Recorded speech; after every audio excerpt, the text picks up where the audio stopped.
কিছু ব্যক্তি আছে আইসা কইব তোমার চেহারা তো দিন দিন খারাপ হয়ে যাইতাস, মুখে বরণটাই বইরা গেছে।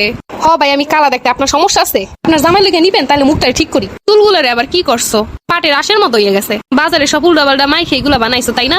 আমার ফেস আমার চুল এইসব নিয়ে কি তো চিন্তা সব? পরেও যে বানাইছে আমারও সে বানাইছে। 2 দিন পর পর খোসা মারতে আও কোন জায়গা দিয়া? আমার তো সমস্যা নাই, আমি দেখতে খারাপ, আমার মুখে হাজার হাজার ব্রণ, তোদের এত জলে কেন?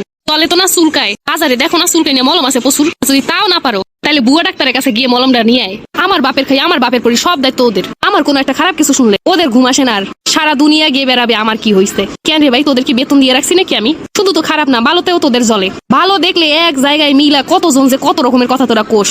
তোদের ঘরে কি হয় ভাই, এইগুলা দেখতে পারিস না? তোদের ঘরেও তো শাশুড়ি বৌমাদের চুল ছিঁড়াছিঁড়িতে শেষ হয়ে যাও, মা মে কিলাকিলি লাগাইস, জামাই বউ প্রতিদিন কামড়াকামড়ি করিস, তারপরে অন্যের পিছনে তোদের লাগাই লাগে। এত শ্বশুরি কোথায় থাকে বুঝলাম না একটা জিনিস, নিজের খায়া নিজের পয়রা অন্যের সমালোচনা করে কি পায় এরা? শুধু তো সমালোচনা না, মানুষকে কেমনে খোঁজা মারমো, কেমনে খোঁজা বাইরে কথা কইবো, সারাদিন এইগুলাই উগো মাথায় ঘুরে। এলাকার কোন জামাইটা কেমন, কে কয় বস্তা বাজার নিয়ে আইছে, জামাইরে কি কি খাওয়াইছে, শ্বশুর বাড়ি দিয়ে কি দিয়ে গেছে। শ্বশুর বাড়ি থাকতে মাই এখন বাপের বাড়ি বেশি দিন থাকবো, বাপের বাড়ি বেশি দিন মানে শ্বশুর বাড়িতে কোনো ঝামেলা হইছে। আমার সাথে শাশুড়ির সাথে মনে হয় বনে না। আগে কইছিলাম এই জামাই ভালো হইব না, দিছে হান বুঝুক মজা। আন্দাজি এইসব আজগবি কথা তোরা কোথা থেকে পাস? এটা মানুষ সম্পর্কে এইরকম এরকম কথা বলতে লজ্জাও লাগে না?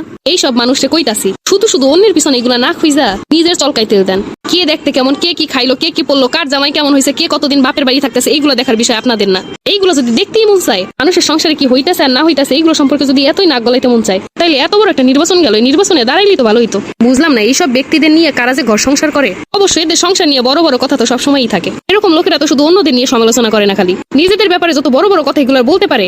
আমার বোনের ছেলে বিশাল চাকরি করে, আমার বোনের মেয়ে ভার্সিটিতে চান্স পাইছে, আমার দেবর বাহিরের কান্ট্রিতে সেটেল হয়ে গেছে, আমার বোনের জামাই ব্যাংকে বিশাল চাকরি করে, আমার ঘর ভর্তি সব ফার্নিচার। আরে ভাই তোর কাছে কেউ শুনতে চাইছে তুই কত বড় লোক?